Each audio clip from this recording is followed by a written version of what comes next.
अब इस वीडियो में हम बात करते हैं काइफोसिस यानी कि हंचबैक और राउंड बैक पोस्चर का कैसे इलाज किया जाता है, इसका फिजियोथेरेपी ट्रीटमेंट क्या है, एक्सरसाइजेस आप क्या घर पे कर सकते हैं और आप घर पे इसका कैसे ध्यान रख सकते हैं। तो काइफोसिस के इलाज के बारे में हम बात करते हैं। काइफोसिस जिनको होता है, अगर बच्चों को ये खास तौर पर देखने को मिलता है तो उनके लिए ब्रेसिंग दी जाती है, उनको ब्रेसेस दिए जाते हैं जो होते हैं मिलिवैकी ब्रेस या सुप्राक्लेविकुलर ब्रेस।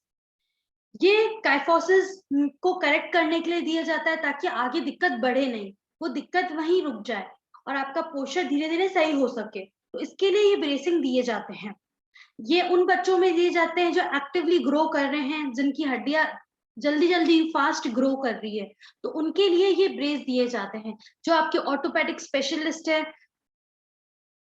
वो आपको ये रिकमेंड करेंगे। ब्रेस दिए जाते हैं उन पेशेंट्स को जिनका 65 डिग्री से ज्यादा कर्व है, जिनका 65 डिग्री से ज्यादा कर्व है उनको ये ब्रेस दिए जाते हैं। और साथ ही साथ इन ब्रेसेस को एटलीस्ट 23 घंटे डेली पहनना बहुत जरूरी है ताकि आपकी जो दिक्कत है वो बढ़े नहीं और वहीं रुक जाए और आपका पोस्चर सही हो सके। तो ये ब्रेसिंग दिए जाते हैं, ब्रेसेस दिए जाते हैं। फिर कुछ मेडिसिन होती है जैसे एनासेट्स, आइबुप्रोफेन, एस्पिरिन, नेप्रोक्सिन, ताकि आपका कमर का दर्द, सूजन कम हो सके, जो इन्फ्लामेशन हो गया है वो कम हो सके। अब सर्जरी की बात करते हैं। अगर रेयर केस होता है कि पेशेंट को बिल्कुल ही सिवियर प्रॉब्लम है, सिवियर काइफोसिस की दिक्कत है, यानी पेशेंट को उठा भी नहीं जा रहा, बैठा भी नहीं जा रहा, तब सर्जरी होती है। तो उसके लिए स्पाइनल फ्यूजन सर्जरी होती है। सर्जरी का मेन एम होता है जो आपका कर्व है, जो डिग्री जो कर्व का बहुत ज्यादा बढ़ गया है वो कम हो सके, यानी 50 से तो कम हो सके। फिर आपकी दिक्कतें बार बार बढ़े नहीं, जल्दी एकदम प्रोग्रेशन नहीं हो दिक्कत का, बढ़े नहीं बीमारी, इसलिए कम हो सके बीमारी, इसके लिए सर्जरी की जाती है। आप धीरे धीरे इंप्रूव कर सको, आप अपनी डेली एक्टिविटी कर सको, इसके लिए सर्जरी की जाती है। और मेन एम होता है सर्जरी का, आपका दर्द जो है कमर का वो कम हो जाए, बिल्कुल ही खत्म हो जाए। तो इसके लिए सर्जरी की जाती है स्पाइनल फ्यूजन सर्जरी। इसमें जितनी भी आपकी स्पाइन की हड्डियां हैं उनको एक साथ फ्यूज कर देते हैं ताकि वो मूव नहीं करे, और जो भी जगह खाली है वहां पर उनमें छोटे छोटे पीसेस लगा देते हैं, हड्डियों के ऐड जोड़ देते हैं मेटल स्क्रूज, प्लेट्स या रॉड से, उन स्पाइन को अच्छे से सीधा रख देते हैं ताकि जो स्पाइन है वो कर्व सीधा रहे और पेशेंट का पोस्चर सही हो सके। तो इसके लिए स्पाइनल फ्यूजन सर्जरी की जाती है। अब पोस्चर, अगर आपका सर्जरी हुई है तो आपको जब आप हॉस्पिटल से छूट रहे हो, आप हॉस्पिटल के बाद घर पे जब आ रहे हो, तब आपको अपने पोस्चर का ध्यान रखना है। ज्यादा आगे नहीं झुकना है, ना ज्यादा पीछे झुकना है। शुरुआत में आपको उठने बैठने में दिक्कत होगी, पर आपको अपने पोस्चर को हमेशा सही रखते हुए ही बैठना है, सही रखते हुए ही खड़े होना है, यानी अच्छी तरह से आपको पोस्चर रखना है। आप अपने सामने एक मिरर रख दो और उसी में ही देख के खड़े हो बैठो, तो आपको पता चलेगा कि आपको कितना इम्प्रूवमेंट करना है। अपनी फैमिली मेंबर्स, फ्रेंड्स को बोलो कि हम मुझे बार बार रिमाइंड करें कि आप अपनी कमर को सही रखें, सही खड़े हो, सही बैठे, अपने शोल्डर्स को सही रखें, ज्यादा झुक के नहीं रहे, और साथ ही साथ सही से पोस्चर रखें। तो अपने पोस्चर को ध्यान रखना बहुत जरूरी है, पोस्चर हमेशा सही रहना चाहिए। फिजियोथेरेपी ट्रीटमेंट की बात करते हैं, तो फिजियोथेरेपी ट्रीटमेंट है काइफोसिस के लिए ताकि आपका जो पोस्चर बिगड़ गया है वो सही हो सके, आप अपनी नॉर्मल एक्टिविटी कर सके, आपका जो मूवमेंट रुक गया है, स्ट्रेंथ रुक गई है, जो स्ट्रेंथ में स्ट्रेंथनिंग नहीं है वो वापस इंप्रूव हो सके, फ्लेक्सिबिलिटी अच्छे से हो सके।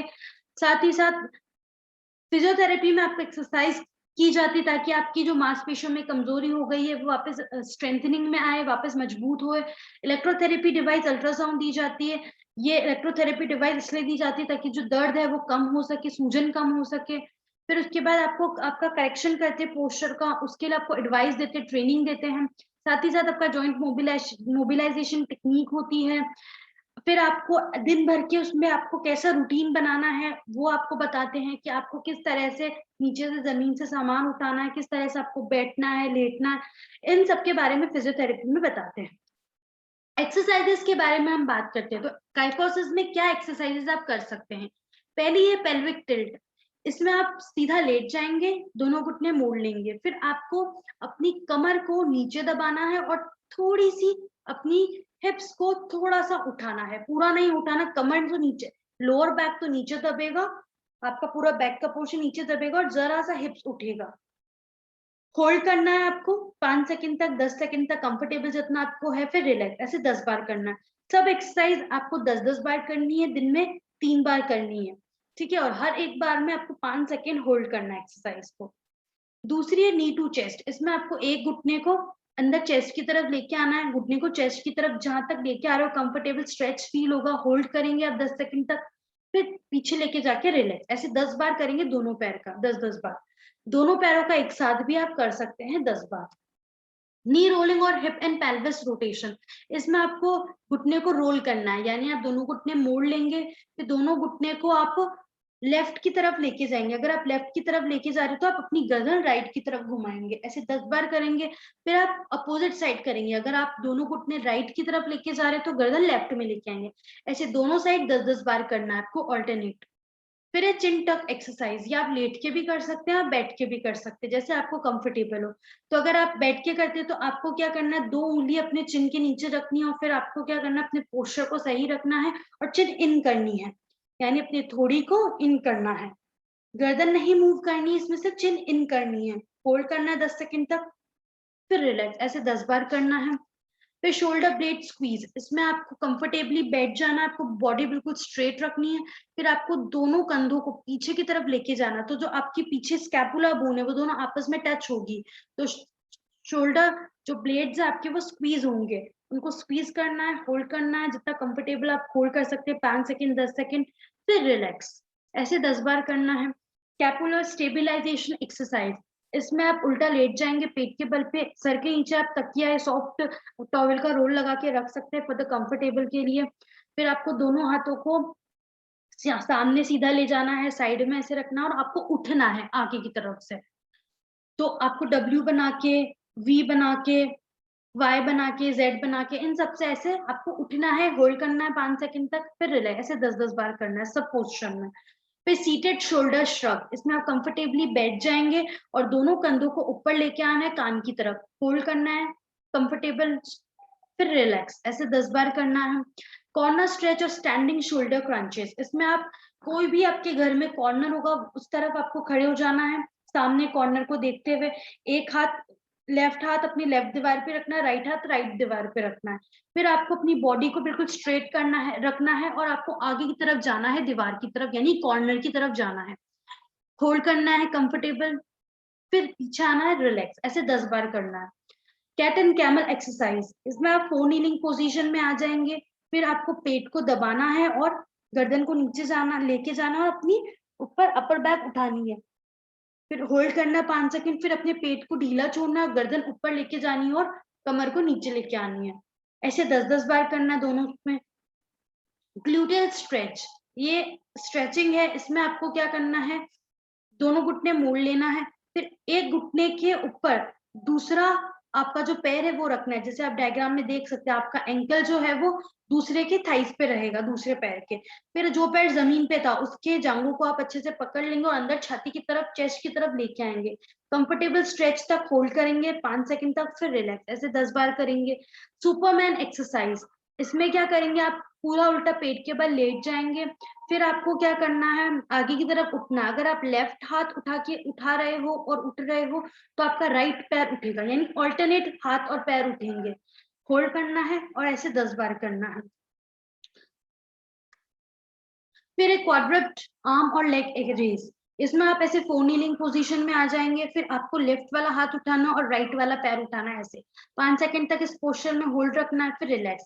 फिर आपको राइट वाला हाथ उठाना और लेफ्ट वाला पैर ऐसे सीधा उठाना है। फिर इसमें भी 5 सेकंड होल्ड करेंगे, ऐसे ऑल्टरनेट 5 सेकंड तक होल्ड करेंगे। 10-10 बार करेंगे दोनों में। Hamstring stretch. इसमें आप सीधा लेट जाएंगे और एक घुटना मोड़ के भी रख सकते हैं, आप सीधा भी रख सकते हैं। फिर आपको जिस पैर की स्ट्रेचिंग करनी है उसके जांघों को या घुटने के साइड साइड से पकड़ लेंगे और फिर अपने पैरों को सीधा करने की कोशिश करेंगे। कंफर्टेबल स्ट्रेच तक होल्ड करेंगे, फिर रिलैक्स। काफ स्ट्रेच। इसमें आप सीधा बैठ जाएंगे, अपनी बॉडी को स्ट्रेट रखना है, पोस्चर को स्ट्रेट रखना है। फिर अपने पंजों के यहाँ टॉवल लगा लेंगे, दोनों एंड पकड़ लेंगे टॉवल को, और टॉवल की मदद से पंजे को अंदर खींचेंगे। आपको काफ में स्ट्रेच फील होगा, पिंडलियों में स्ट्रेच फील होगा। होल्ड करेंगे, फिर रिलैक्स। अब काइफोसिस की बीमारी को आप कैसे रोक सकते हैं, कैसे इससे बच सकते हैं, कैसे इसको ठीक कर सकते हैं, तो आप घर पे इसका क्या ध्यान रख सकते हैं और अपनी लाइफस्टाइल में क्या चेंजेस ला सकते हैं। पहली चीज तो आपको पोस्चर हमेशा सही रखना है, खराब पोस्चर नहीं रखना है। बार बार अपने पोस्चर को ध्यान में रखते हुए आपको हमेशा अपने पोस्चर को सही रखना है। एक्सरसाइज डेली करनी ताकि मांसपेशियों में मजबूती आए, आपकी बॉडी में मजबूती है। साथ ही साथ अच्छा खान पीन लेना है, हेल्दी डाइट लेनी है, वो डाइट लेनी जिसमें कैल्शियम विटामिन डी के सप्लीमेंटेशन हो। धूम्रपान का सेवन, तंबाकू का सेवन, ये सब नहीं करना, बिल्कुल अवॉइड करना, बंद कर देना है। जो बच्चे स्कूल बैग ले जाते हैं, भारी भारी बैग्स लेके जाते हैं अपने कंधों में लाद लाद के, वैसे नहीं लेके जाना है। उनको कुछ ऐसे रोलर बैग देना है या हाथ में देना थोड़ा सामान, ज्यादा भारी भारी सामान नहीं कम देना है। साथ ही साथ एक्सरसाइज डेली करनी है आपको ताकि आप फ्लेक्सिबल रहो। पोस्चर का ध्यान रखना है, हमेशा पोस्चर सही रखना है। जब भी आप नीचे जमीन से सामान उठा रहे हो, भारी सामान नहीं उठाना आपको बिल्कुल भी। अगर आप छोटा सामान भी कुछ उठा रहे हो जमीन से, तो आप डायरेक्ट नहीं आगे की तरफ झुकोगे, आप दोनों घुटने मोड़ोगे, दोनों घुटने मोड़ के फिर जमीन से सामान उठाओगे। डायरेक्ट आगे की तरफ बेंड नहीं करनी है, ठीक है। भारी सामान नहीं उठाना है। अगर आप 15 से 20 मिनट तक खड़े हैं तो आप 5 मिनट के लिए बैठ जाएंगे, फिर वापस खड़े हो सकते हैं। अगर आप 15-20 मिनट तक बैठे हो तो फिर खड़े हो जाओ। यानी हर 15-20 मिनट के बाद आपको अपने पोस्चर को चेंज करना है। खड़े हो तो बैठ जाओ, बैठे हो तो खड़े हो जाओ, या चल लो। ऐसे हर थोड़ी थोड़ी देर में अपने पोस्चर को सही करना है और पोस्चर को चेंज करते रहना है। उसके अलावा आपको, अगर आप बैठते हो तो आप पीछे कमर में एक तकिया लगा के रखेंगे ताकि आपकी कमर सीधी रहे। जब भी आप चेयर पे बैठ रहे हो तो एक तकिया लगा के आपको बैठना है। आप अगर आप बेड के एंड पे बैठ रहे हो तो आपको हवा में लटका के नहीं रखना है अपने पैरों को। नीचे जमीन जमीन पर टच होंगे पैर, या फिर कुछ पट्टा रख लो, उस पे पैर रख लो, हवा में पैर लटके हुए नहीं रहेंगे। अगर आपको बहुत ज्यादा दर्द है, सूजन है, तो आप दवाई ले सकते हो, पेन रिलीवर्स जैसे एसिटामिनोफेन, आइबुप्रोफेन, ताकि आपका दर्द सूजन कम हो सके। फिर आपको कैल्शियम और विटामिन डी सप्लीमेंट्स लेना बहुत जरूरी है। अगर आपको ऑस्टियोपोरोसिस की दिक्कत है, तो अगर आपकी फैमिली में भी किसी को, तो आपको लेना बहुत जरूरी है कि आपके डॉक्टर आपको प्रिस्क्राइब करेंगे। फिर स्पाइनल ब्रेसेस पहनना बहुत जरूरी है। ये भी आपके डॉक्टर आपको प्रिस्क्राइब करेंगे कि आपको कौन से ब्रेस पहनने हैं और कितने समय तक पहनने हैं। तो स्पाइनल ब्रेसेस अगर आपको देते हैं तो आपको उसको उस समय डेली पहनना बहुत जरूरी है। साथ ही साथ अच्छे शूज पहनने, ऑर्थोटिक्स डिवाइस यूज करना, अगर आपको स्कोलियोसिस की प्रॉब्लम भी हो रही है साथ में, तो इन सब का आपको ध्यान रखना है। फिर आपको हेल्दी वेट रखना है, यानी अगर आपका शरीर ज्यादा वेट है, ज्यादा ओबेस हो आप, तो आपको वेट कम करने की प्रैक्टिस करनी है। थोड़ी थोड़ा वॉकिंग डेली करना है आपको, एक साथ ही ज्यादा वॉक नहीं करनी। थोड़े थोड़े दिन में 2 बार वॉक करना है, 5 मिनट या 10 मिनट की। खड़े नहीं रहना ज्यादा, ना बैठे रहना है। थोड़ी थोड़ी देर में अपने पोस्चर को चेंज करना है, भारी सामान नहीं उठाना, अच्छी नींद लेनी, एटलीस्ट 8 घंटे की तो नींद लेनी है डेली। अपने, अगर आपको डायबिटीज है, ब्लड शुगर लेवल कंट्रोल नहीं है, तो आपको मेंटेन करने की कोशिश करनी है। स्ट्रेस नहीं लेना है, अच्छी डाइट लेनी है और हेल्दी रहना है। आपको हेल्दी एनवायरनमेंट में रहना है, साथ ही साथ एक्टिव भी रहना है। Thank you.